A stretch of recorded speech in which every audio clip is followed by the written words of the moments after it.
ఈ measurement plans అన్నీ engineer ఇచ్చాడండి. హైట్స్ ఎంత ఉండాలి అన్ని స్విచ్ బోర్డ్స్ అన్నీ దాని ప్రకారం ఇవి ప్లాన్. బెడ్రూమ్ 3 ప్లాన్ అండి ఇది. మొత్తం స్విచ్ బోర్డ్ హైట్ ఎంత ఉండాలి, ఎటు నుంచి ఎంత జరపాలి, బెడ్ ఎంత వస్తుంది, మొత్తం వర్క్ చేసి చూపించాం చూడండి. ఫస్ట్ వచ్చేసి మనకి ఇక్కడ నుంచి ఇది చూడండి, ఇది టీవీ కోసం పాయింట్ అండి. ఇది ఇక్కడ మన కంప్యూటర్ కోసం, ఇది మన ఏసీ పాయింట్, హైట్ ఎంత ఉండాలి మొత్తం. ఇది మన సీలింగ్ లైట్ల కోసం స్విచ్ బోర్డ్, ఇది రూమ్ స్విచ్ బోర్డ్. కింద వచ్చేసి ఫుట్ ల్యాంప్. టోటల్ హైట్స్ మొత్తం ఇంజనీర్ ఎలా ఇచ్చాడో ప్లాన్ దాని విధంగా గార్డులు కొట్టడం జరిగింది. ఇక్కడ ఒక పాయింట్. ఇది వచ్చేసి మనకి 2 వే స్విచ్ కోసం బెడ్ వస్తుంది. బెడ్ నుంచి అటు నుంచి 2 ఫీట్స్ జరిపి పెట్టాము. స్విచ్ బోర్డ్ హైట్ వచ్చేసి 2.2 ఫీట్స్. టోటల్ ఇంజనీర్ ఎలా అయితే ఇచ్చాడో ఆ విధంగా ప్లాన్ చేయడం జరిగిందండి.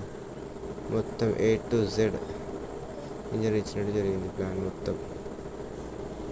Okay, thank you friends. Please subscribe my channel.